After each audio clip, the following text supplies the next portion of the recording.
My name is Haley Morris. I'm 33, a marketing manager living in Denver, Colorado, and I've always believed that family comes first. Even when I felt like the black sheep, I kept showing up, kept trying, kept believing we could be better together than apart. That philosophy guided every decision I made, until one text message changed everything. I was standing alone on a rain-soaked platform in Chicago, the wind biting through my jacket, watching other travelers hurry past with their families, their laughter hanging in the air like a cruel reminder. My suitcase sat beside me, water pooling around its wheels. When my phone buzzed, the message from my father read, "The plane's not for you. Loser, push your luggage to the train." I stared at those words until they blurred, my hands trembling, not from the cold, but from the sudden clarity that washed over me. They thought I was a failure, a disappointment. They had no idea I was winning on my own terms. What I did next would flip our family's world upside down. Growing up as the daughter of Robert and Linda Morris had been a carefully choreographed dance of expectations. My father, a financial advisor with a country club membership and a collection of golf trophies he polished weekly, had mapped out our lives with the precision of a business plan. My mother, with her perpetual smile that never quite reached her eyes, moved through social circles with practiced charm, collecting gossip and connections like others collected stamps. Then there was my younger sister, Ashley. 4 years my junior at 29, Ashley had the kind of effortless beauty that made strangers stop and stare. With her perfect blonde waves and infectious laugh, she'd been gathering admirers since kindergarten. By her early 20s, she'd parlayed that natural charisma into a budding career as a social media influencer. #blessed, #authentic, #living my best life. Hashtagging her way through sponsored vacations and product placements. I'd always been different. Bookish where Ashley was social, analytical where she was intuitive, careful where she was carefree. My parents had noticed these differences early and drawn their conclusions. Ashley was the future, the golden ticket, the return on investment. I was the backup plan, the safety school, the municipal bond with minimal returns. "Haley's sensible," my mother would say at family gatherings, the word dripping with faint disappointment, as if describing a practical but unattractive pair of shoes. The pattern established itself early and cemented over decades. When I graduated with honors in marketing and communications, my parents hosted a small dinner at home. When Ashley dropped out of college to pursue influencing full-time, they threw her a lavish Following Your Dreams party at the Westlake Club. The inequity might have been bearable if it had stayed contained to celebrations and compliments, but it metastasized into something more insidious over time. 3 years ago, in October 2021, Ashley called me in tears.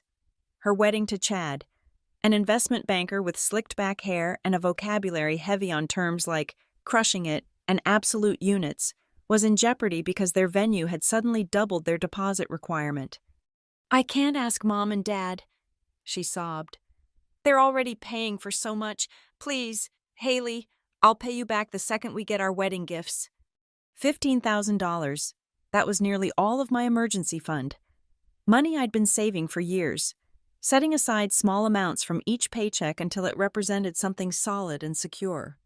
"Of course," I said, because that's what family does. "I'll transfer it right now." The wedding was spectacular. A fairy tale affair at the Rosewood Estate with ice sculptures, a string quartet, and centerpieces that cost more than my monthly rent. During the reception, I overheard my father telling his golf buddies that they'd spared no expense for their daughter's special day. The loan was never repaid. Whenever I brought it up, Ashley had a ready excuse. The honeymoon had cost more than expected. They were saving for a house. Chad's investment opportunity needed capital. Eventually, my parents caught wind of my pestering. "Money between families shouldn't come with strings attached," my father informed me over Sunday dinner, sawing methodically through his prime rib. "Don't be so bourgeois, Haley." The loan was just one example of the pattern. There were the holidays I wasn't invited to spend at their Aspen cabin because space was tight. Though Ashley's college friends somehow found room, there were the constant comparisons. Ashley's follower count versus my promotion, Ashley's designer wardrobe versus my practical closet, Ashley's charismatic husband versus my single status. And there were the texts, so many texts. Ashley just signed with a major cosmetics brand. What have you accomplished this quarter? Saw your Christmas card photo. Maybe invest in a stylist like your sister? Family brunch Sunday. Wear something that doesn't scream middle management, please. I told myself they meant well, that their criticism came from a place of wanting me to succeed, that every family had its dynamics, and ours just happened to cast me as the supporting character in the Ashley show. But then came July 18th, 2023, and the gathering at Oakwood Country Club in Connecticut, where my family had summered since I was a child. The occasion was ostensibly to celebrate my grandmother's life on the anniversary of her passing. Catherine Morris had been my anchor growing up, the one person who seemed to see me clearly, who valued my quieter strengths, who slipped me books about remarkable women throughout history with notes that read, "Reminds me of you." When she passed, she'd left me $25,000 in her will. For Haley's dreams, whatever they may be. The document had specified, I'd been deeply moved by this final act of faith in me, this acknowledgement that I too had dreams worth funding. I'd kept the money untouched in a separate account, weighing different options, a down payment on a small condo, seed money for a side business, perhaps even an extended sabbatical to write the marketing book I'd been outlining for years. The Oakwood Country Club event began pleasantly enough. Relatives mingled on the manicured lawn, servers circulated with champagne and canapes, and a string trio played my grandmother's favorite classical pieces. I was chatting with my cousin Emma, a family lawyer from Boston, when my father clinked his glass for attention. Catherine Morris was a woman who understood value, he began, his voice carrying across the gathering. She recognized potential and invested wisely, both in the market and in people. He continued with anecdotes about my grandmother's generosity and vision, then segued into an announcement. As many of you know, Catherine left a modest sum to Haley in her will. After careful family discussion, we've decided to reallocate those funds to Ashley's new lifestyle brand launch. Catherine would have wanted her legacy to create maximum impact, and Ashley's venture promises exactly that kind of return. The champagne turned to acid in my stomach. I couldn't have heard correctly. My parents had reallocated my inheritance without consulting me? Was that even legal? I looked to Emma, whose professional alarm was visible despite her composed expression. Around us, relatives shifted uncomfortably, some avoiding my eyes, others watching with the barely disguised interest of spectators at a tennis match. We're so excited to announce that Ashley Authentic will launch next month, bringing Catherine's values of quality and tradition to a new generation. Ashley stepped forward, radiant in a cream silk dress, her hand resting on her barely visible baby bump. I'm creating a legacy Grandma would be proud of. The crowd applauded. I remained frozen, my glass halfway to my lips, as the implications crystallized. They hadn't just taken my inheritance, they'd announced it publicly, ensuring I couldn't object without creating a scene at an event honoring my grandmother. Chad sidled up beside me, his cologne arriving before he did. Don't look so shocked. Haley, it's just smart resource allocation. Your sister's got 250,000 followers. What were you going to do with the money? Buy more sensible pantsuits? I excused myself, walked calmly to my car, closed the door, and sat trembling in silence. Through the windshield, I could see my family continuing their celebration, my absence apparently unremarkable. Later that evening, I tried reasoning with my mother. We sat at the kitchen island of my childhood home, the granite cold under my forearms. Mom, Grandma wanted me to have that money. It was in her will, specifically for my dreams. She stirred her tea methodically, not meeting my eyes. Haley, dreams need to be realistic. Your father and I know what's best for this family's future. By stealing from me? How is that what's best? Her spoon clinked against the rim of her cup. It's not stealing when it stays in the family. Don't be dramatic. Ashley has real momentum right now. This is about supporting success where it's most likely to flourish. I studied her face, searching for some recognition of the injustice, some flicker of the mother who had once bandaged my knees and checked for monsters under my bed. I found nothing but serene certainty. What about my success? Mom, what about my future? Oh, honey, she patted my hand condescendingly. You've always been so practical. You have a stable job. You're going to be fine. Ashley needs this boost to break through to the next level. That's when I decided to fight back. Not with tears or pleas or family therapy suggestions. I'd tried all those routes before and ended up exactly where I was now. Depleted, dismissed, and funding other people's dreams while mine gathered dust. No, this would require a different approach entirely, one that would force them to see me, really see me, for the first time. The irony was that while my family had been so busy underestimating me, I'd been quietly building something substantial.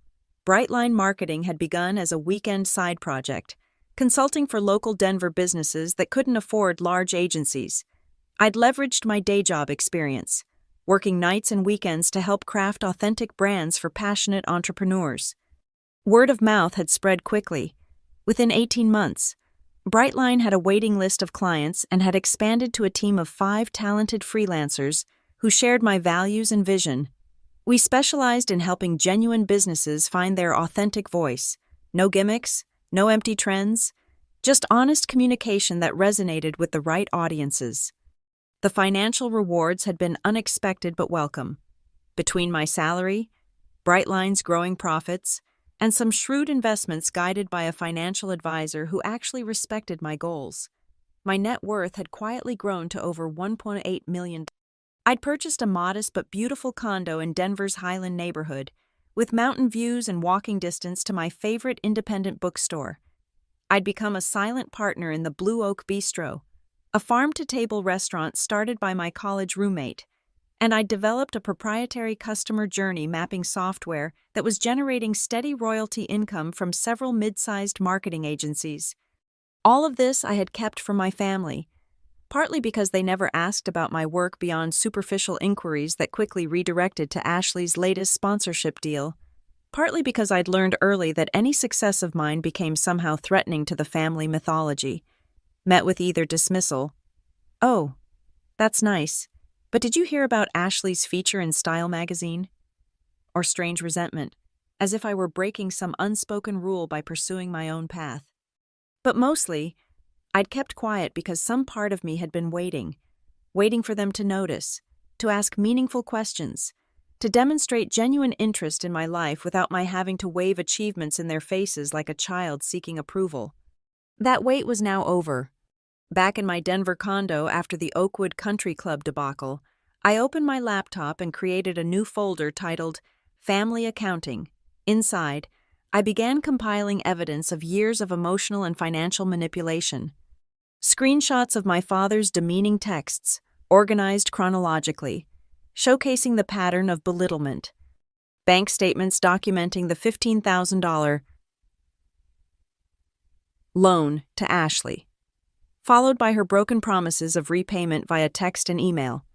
A copy of my grandmother's will with the specific bequest highlighted, alongside documentation proving the money had been diverted to Ashley's business without my consent. Recordings of phone calls where my parents had pressured me to cover family expenses temporarily, with clear promises of reimbursement that never materialized. Emails from Ashley and Chad requesting small favors that added up to thousands of dollars over the years.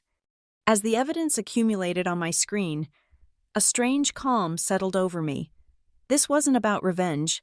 I told myself, this was about accountability, about finally establishing boundaries that should have existed all along. The next morning, I contacted Morrison & Associates, a respected Denver law firm specializing in family law and financial disputes. I secured an appointment for March 22, 2024 at 3:15 p.m. The weeks leading up to that meeting passed in a fog of determined preparation. I gathered additional documentation, organized my case, and rehearsed my explanation, determined to present myself as a rational businesswoman seeking resolution rather than a wounded daughter lashing out. "Ms., Morrison's office featured views of the Rocky Mountains through floor-to-ceiling windows, the natural grandeur a stark contrast to the uncomfortable conversation at hand. "Let me make sure I understand," she said, reviewing my documents with practiced efficiency. "Your parents diverted an inheritance specifically left to you and have established a pattern of financial exploitation amounting to approximately $45,000 over the past 5 years, not including the emotional damages." "That's correct." "And your goal is—" I considered the question carefully. "Justice, recognition, and protection from further exploitation." She nodded, neither approving nor judging. "We have several options. A formal demand letter might resolve this without court involvement. If not, we could pursue civil litigation for the financial damages, which appear well documented." "And the emotional component?" "More challenging to quantify, but not impossible given the text evidence. However, I must ask, have you considered the family ramifications? These proceedings tend to permanently alter family dynamics." I smiled faintly. "Ms. Morrison, my family dynamics were permanently altered the moment they decided I was worth less than my sister. I'm just finally acknowledging that reality. We developed a strategy that would begin with formal legal correspondence, but leave room for private resolution if my family showed genuine remorse and willingness to make amends." I left the meeting with a clear timeline and, for the first time in months, a sense of forward momentum. An unexpected ally emerged in the following weeks. My boss at my day job, Vivian Taylor. She had witnessed years of subtle undermining via phone calls I'd received at work, the way my confidence sometimes faltered after family interactions, the vacation days taken not for enjoyment, but to handle family emergencies that somehow always centered around Ashley or my parents. "I've worked with you for 5 years, Vivian said during a coffee break. "You're one of the most competent, ethical people I know. Whatever you need to do here, I support you completely." Her validation reinforced my resolve. This wasn't just about money. It was about recognizing a pattern of abuse that had shaped my self-perception and relationships for decades. The financial aspect was simply the most concrete, provable manifestation of a much deeper dysfunction. As summer approached, my strategy crystallized around a specific date: August 5th, 2024. Ashley's 30th birthday celebration at the Belmont Plaza in Chicago. My parents had been planning this milestone event for months, inviting extended family, Ashley's followers turned friends, and business connections who might advance her influencer career. It was the perfect stage, not because I wanted to cause a scene, but because it represented everything wrong with our family system. Another lavish celebration of Ashley, another opportunity for my parents to bask in reflected glory, another reminder of their priorities. I confirmed my attendance with a cheerful text to my mother, who responded with a list of approved attire colors and a reminder to please make an effort with your appearance, for your sister's sake. The night before flying to Chicago, I stood in my closet considering my options. The old Haley would have packed something suitable and unmemorable, designed to blend into the background of Ashley's special day. The woman I had become chose differently, a tailored black designer dress that conveyed quiet confidence rather than desperate attention-seeking, accented with a single piece of jewelry, my grandmother's sapphire pendant, which she had given me on my 21st birthday. "For when you need to remember your worth," she had whispered as she clasped it around my neck. "Blue for clarity and wisdom." I touched the stone now, its cool surface centering me. "I remember, Grandma," I murmured. "I remember." The morning of my flight, my phone buzzed with a text from my father. "Your sister's big day. Try not to make it about your issues for once. First-class ticket confirmation attached. Don't be late." I looked at the flight information, noting the premium seat that had been booked without consulting me, another example of control disguised as generosity. I decided to take the flight but pay for my own seat in economy, transferring the difference in cost to my family accounting file. Every power move would now be documented and addressed. Chicago greeted me with unexpected rain, a summer storm that left the city gleaming and subdued.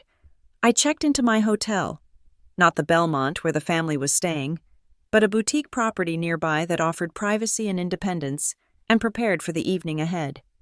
The anxiety I'd anticipated didn't materialize.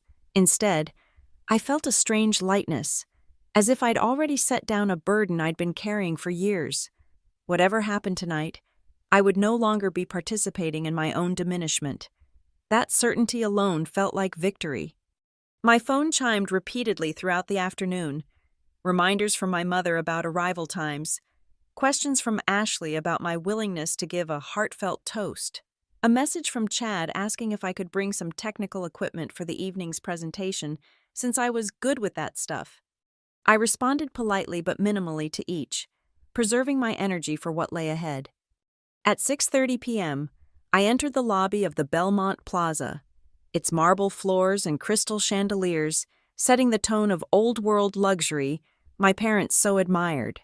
The elevator carried me to the crystal ballroom on the 15th floor, where attendants in black tie checked names against the guest list. "Haley Morris," I said, my voice steadier than expected.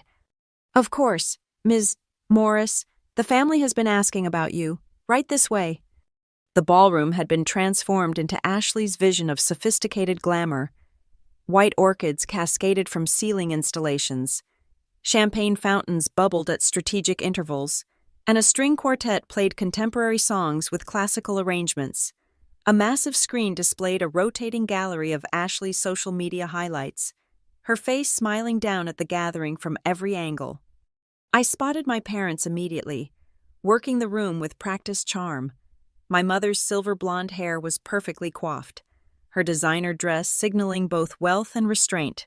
My father, distinguished in his tuxedo, laughed heartily with a group of men who looked like potential investors or sponsors. "Haley!" My mother spotted me and waved, her smile tightening almost imperceptibly as she took in my appearance.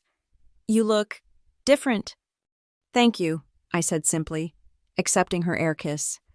"Your father's arranged a beautiful evening. Ashley has no idea about half the surprises."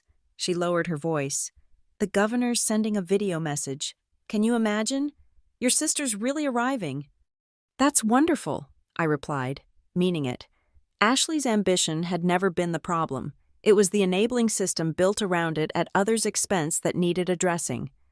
"Try to mingle, dear. There are some lovely single men from Chad's firm here." She patted my arm and drifted away to attend to more important guests. For the next hour, I circulated through the party, observing the dynamics with new clarity. My relatives performed their usual roles, Aunt Margaret making slightly inappropriate comments after too much champagne, Uncle Philip telling the same business anecdotes he'd been recycling since the 90s, cousins jockeying for parental approval through career and family updates. Chad's friends formed a distinct cluster of finance bros, their conversations peppered with market terminology and thinly veiled competitiveness. Ashley's influencer circle occupied another corner, phones perpetually raised to capture perfect moments for their stories and feeds. At precisely 8 p.m., my father clinked his glass for attention. The room quieted as he launched into a speech about his younger daughter's remarkable journey and promising future.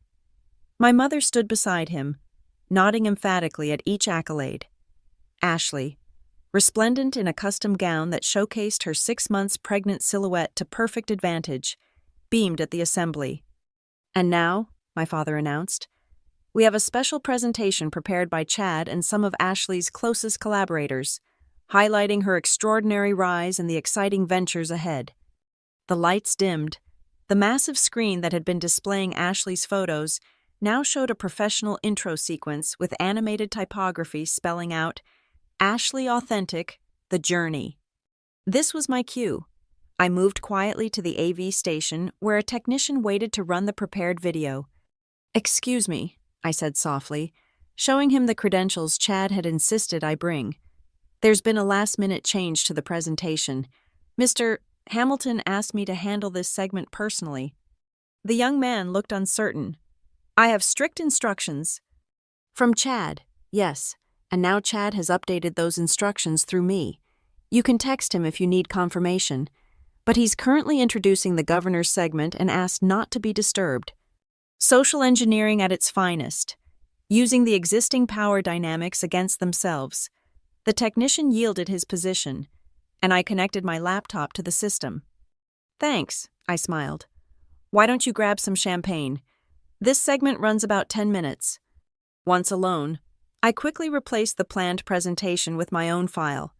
Not dramatically different in its professional quality and aesthetic, but fundamentally altered in content. The video began as expected, with flattering photos of Ashley and upbeat music. My family looked on proudly from their prominent table. Then, subtly, the tone shifted. Text appeared on screen. "A family business. The Morris method of success." What followed was a carefully edited montage of evidence. Screenshots of my father's degrading texts appearing alongside photos of family celebrations. Bank statements documenting the unpaid loans fading in as Ashley opened luxury gifts in slow motion. Excerpts from my grandmother's will, highlighting my name dissolving into images of Ashley's new business funded by my inheritance. I had been meticulous in my presentation. This wasn't a tantrum or a smear campaign. It was a factual business accounting of family transactions, presented with the same professional polish as any marketing campaign I'd created. The room fell silent as understanding dawned. My mother's hand flew to her pearls. My father half rose from his seat, confusion giving way to anger. Ashley stared at the screen in genuine shock, and I realized with a pang that she might not have fully understood the system that had benefited her at my expense. As the presentation concluded, I stepped forward, the spotlight finding me as I'd arranged with the lighting technician earlier. "Family should be our greatest support system," I said, my voice clear in the stunned silence. "Not our greatest liability." "Turn that off immediately," my father bellowed. But the damage was done. Guests murmured among themselves, some looking embarrassed to be witnessing such a private implosion, others clearly reassessing their understanding of the Morris family dynamic. Cousin Emma, the family lawyer, caught my eye from across the room, her slight nod confirming what I already knew.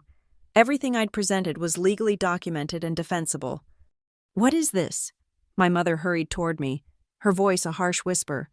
"How dare you embarrass us like this at your sister's birthday?" "I'm not embarrassing anyone. Mom, I'm simply presenting facts. If the facts are embarrassing, perhaps the behavior should change." My father reached us, his face flushed with rage. "This is a new low. Even for you. We give you everything, and this is how you repay us?" "Give me everything?" I kept my voice level. "You've taken from me consistently for years. I'm simply closing the accounts." "It's all about money with you, isn't it?" he spat. "So materialistic, so small-minded." "That's projection, Dad. It's always been about money with you. Using it to control, to reward, to punish. I'm just finally playing by your rules." Ashley appeared at my father's elbow, tears streaking her perfect makeup. "Haley, how could you? On my birthday? While I'm pregnant?" I felt a moment of genuine sadness for her. "I'm sorry about the timing, Ash, but when would be a good time to address decades of manipulation? There's always another celebration, another milestone, another reason why your feelings matter more than mine." Chad pushed through the gathering crowd, his deal-maker smile nowhere in evidence. "You're making a scene. This is completely inappropriate. Like taking my inheritance without my consent? Like pressuring me for loans you never intended to repay? Like systematically undermining my self-worth while benefiting from my support? That kind of inappropriate?" The murmurs around us grew louder. I noticed several guests discreetly recording the confrontation on their phones. No doubt the footage would circulate through social circles before midnight. "Whatever you think we've done," my father said, struggling to regain control of the situation, "this public spectacle solves nothing. Let's discuss this privately, as a family." "No," I said simply. "I've tried that approach for years. Private discussions where my concerns are dismissed, my boundaries ignored, and my perspective invalidated. Today, we're going to acknowledge reality in front of witnesses." I turned to address the room at large. "I apologize to everyone for this uncomfortable situation, This was not how I wanted this conversation to happen, but it became necessary. Please enjoy the rest of your evening. With that, I walked calmly toward the exit, aware of the eyes following me, the whispers trailing in my wake. In the elevator, I finally allowed myself to exhale fully, my hands trembling slightly with released tension. My phone exploded with notifications as I crossed the lobby, texts from family members ranging from furious to concerned, social media alerts as clips began circulating, messages from friends checking on my well-being. One text from my father stood out among the deluge. "You've made your point. Name your price to end this circus, whatever it takes to protect this family's reputation." I smiled faintly at the screen. He still didn't understand. This had never been about extracting a higher payment. It was about changing the fundamental terms of engagement. I typed my response carefully. "Not looking for payment, looking for change. My lawyer will be in touch regarding the inheritance and unpaid loans. Beyond that, I'm open to rebuilding relationships based on mutual respect, but not on the old terms. Your move." Outside, the Chicago rain had stopped, leaving the night air washed clean and cool. I walked slowly back to my hotel, processing the enormity of what had just transpired. There was no going back now. For better or worse, the family dynamic had been irrevocably altered. Back in my room, I kicked off my heels and sat by the window overlooking the glittering city. My phone continued to buzz with reactions and fallout, but I set it aside, needing space to breathe and reflect. What I'd done didn't feel like victory exactly.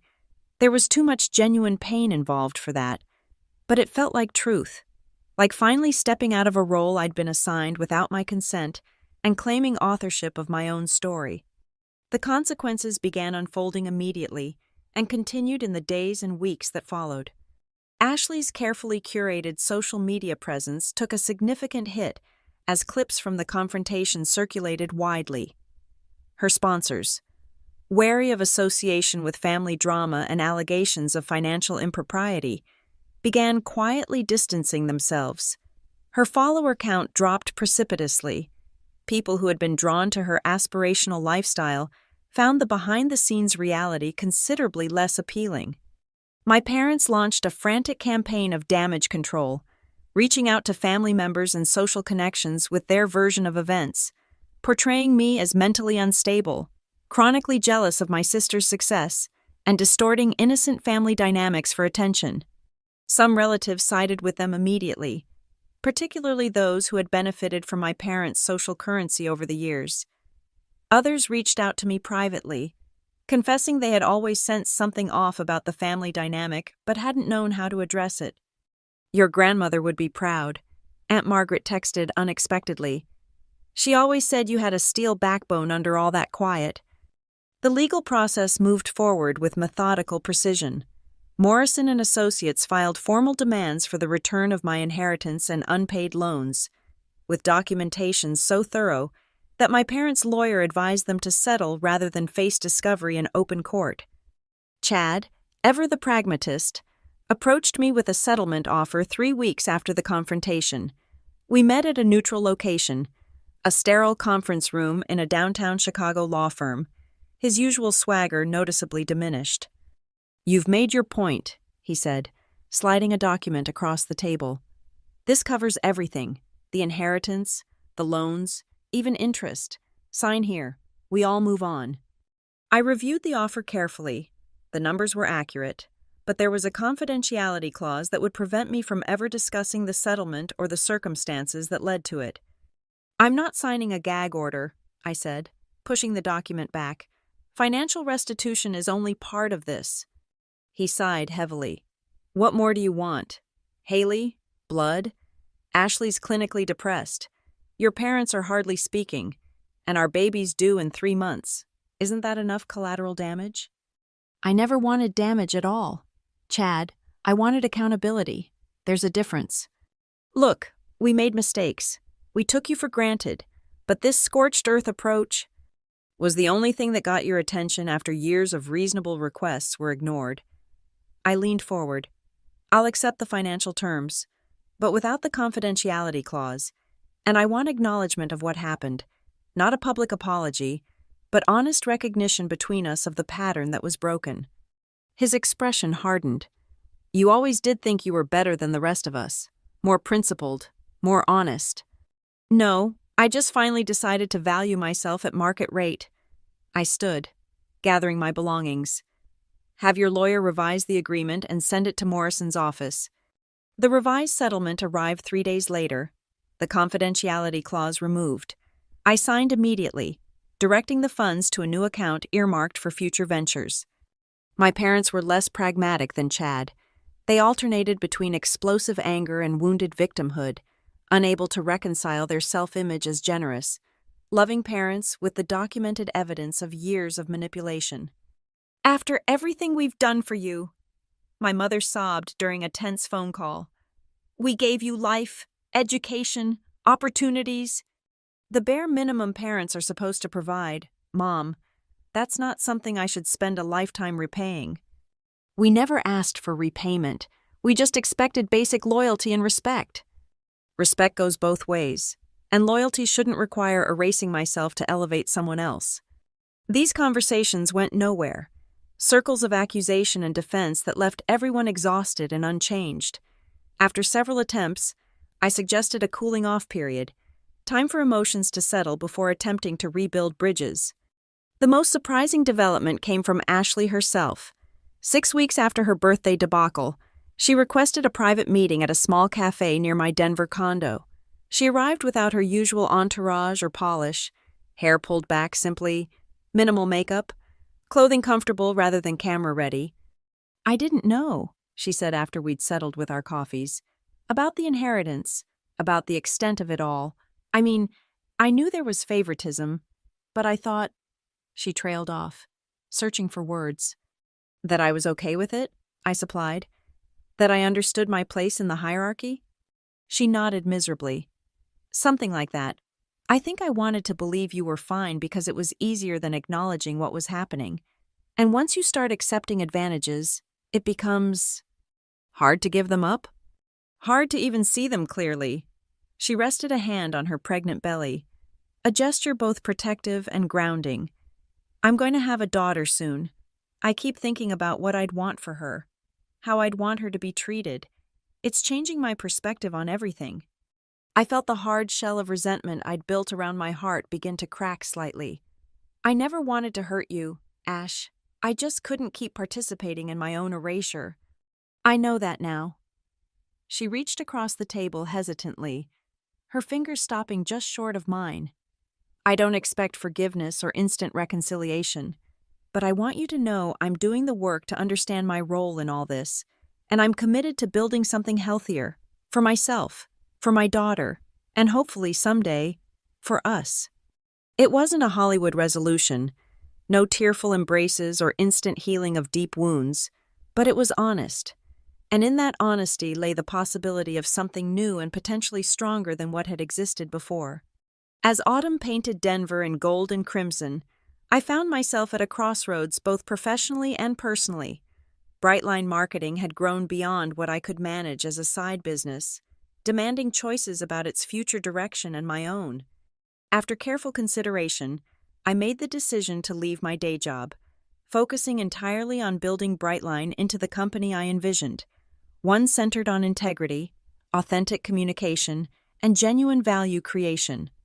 Vivian, my former boss, became not just a supporter but a mentor in this transition, offering practical advice and connecting me with resources that smoothed the way. You've always had this in you, she told me during our farewell lunch. I'm just glad you finally believe it too. With the settlement funds from my family, I expanded Brightline's operations, leasing a light-filled office in downtown Denver and hiring 3 full-time employees who shared my vision and values. We specialized in helping purpose-driven businesses communicate authentically, building a client roster that energized rather than depleted me. The Blue Oak Bistro, where I remained a silent partner, thrived under my college roommate's creative direction, becoming a Denver institution known for seasonal menus and community involvement. My software royalties provided a steady background income that allowed me to be selective about Brightline's growth trajectory. prioritizing quality over rapid expansion. As winter approached, I received an unexpected invitation to speak at a marketing conference in Seattle, a recognition of Brightline's innovative approach to authentic brand storytelling. The opportunity to share my philosophy with peers and potential clients represented exactly the kind of professional advancement I'd always wanted. The Seattle trip proved pivotal in ways I couldn't have anticipated. The conference itself was invigorating. My presentation on authentic marketing in an artificial age resonated strongly with the audience, generating conversations and connections that would shape Brightline's future direction. But it was a chance encounter in the hotel lobby that truly altered my trajectory. I was returning from a morning run along the waterfront when I literally collided with James Mercer, a tech entrepreneur whose ethical approach to data and privacy had made him something of an industry outlier. "I'm so sorry," I apologized, steadying myself against a marble column. I wasn't looking where I was going. "Entirely mutual," he replied with a warm smile, helping me retrieve my dropped keycard. "Wait, you're Haley Morris, aren't you? From yesterday's Authentic Marketing panel?" I nodded, surprised to be recognized. "That's me? And you're James Mercer. I cited your article on ethical data usage in my presentation." "I know, I was there. Your perspective on aligning communication with genuine values rather than manipulated metrics was refreshing. Actually, I was hoping to connect with you about a potential collaboration." What began as a professional discussion over coffee evolved into a wide-ranging conversation that continued through dinner and well into the evening. James shared my passion for authenticity in business, but approached it from a complementary technical angle, creating tools that enabled transparent data practices and genuine user consent. Beyond our professional alignment, I found myself drawn to his thoughtful approach to life, his genuine curiosity about people and ideas, and his quiet confidence that didn't require constant validation. For the first time in years, I felt fully seen and appreciated for exactly who I was, without qualification or comparison. "I have a confession," he said as we walked along the nighttime waterfront, the city lights reflecting in Puget Sound. "I've been following your work for a while. Your case study on the Denver Children's Hospital rebranding was what first caught my attention." "That was nearly 2 years ago," I noted, surprised. "Before Brightline had any real recognition. Quality speaks for itself, often before the market notices." He paused, turning to face me. "That's something I've always believed, that genuine value eventually finds its audience, even without the hype machine." "I used to believe that too," I admitted. Then I spent years watching my sister's carefully curated image outshine any actual substance, and I started to doubt. "And now?" I considered the question, watching a ferry glide across the dark water. "Now I think both can be true. Image without substance eventually collapses, but substance without any attention might never reach the people who need it most. The trick is finding honest ways to connect value with audience." He nodded thoughtfully. "That's exactly what I'm trying to build tools for, and why I'd love to explore how Brightline and Mercer Tech might work together." The potential collaboration became a convenient excuse for regular cross-country visits over the following months. As Brightline and Mercer Tech explored integration possibilities, James and I explored something more personal, a relationship built on mutual respect, shared values, and genuine appreciation rather than obligation or advantage. By the spring of 2025, both partnerships were flourishing, professionally. We had developed a joint venture combining Brightline's marketing expertise with Mercer Tech's ethical data tools, creating a platform that helped businesses communicate authentically while respecting user privacy and autonomy.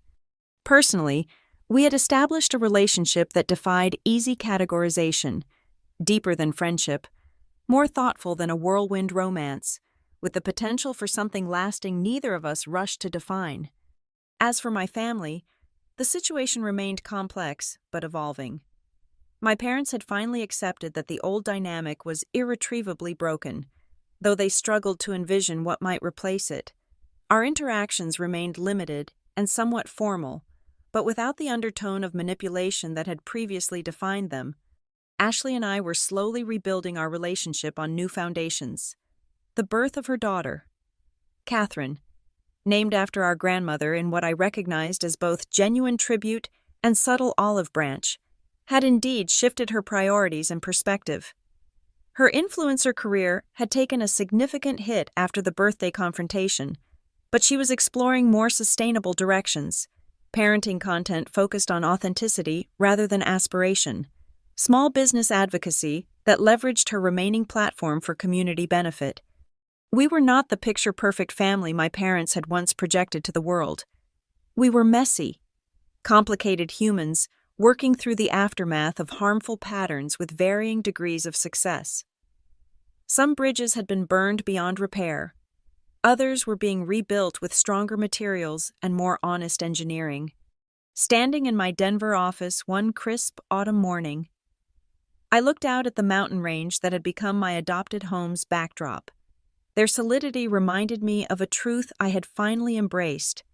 Real strength isn't found in never being damaged or devalued by others, but in refusing to internalize that devaluation as truth. The journey from that rain-soaked Chicago platform to this moment had been neither linear nor easy. There had been legal battles and emotional confrontations, painful revelations and tentative reconciliations. I had lost the comfortable illusion of family unity, but gained something more valuable: authentic connection with those willing to do the work, and peaceful distance from those who weren't. Most importantly, I had reclaimed my narrative. No longer the sensible, overlooked daughter or the family doormat. I was simply Haley Morris, entrepreneur, partner, sister, daughter, friend, on my own terms, valued at full market rate, and investing my capital where it yielded genuine returns. My phone buzzed with a text from James. Seattle meeting confirmed for next week. Dinner at Canlis after? Have something important to discuss. I smiled, typing my response. Wouldn't miss it. Important discussions are my specialty these days. As I set the phone down, my eye caught the sapphire pendant on my desk. My grandmother's gift, now a daily reminder of my worth. I fastened it around my neck, the familiar weight settling against my collarbone. The loser my father had once dismissed via text had found her winning strategy after all, not by playing their game, but by changing the rules entirely.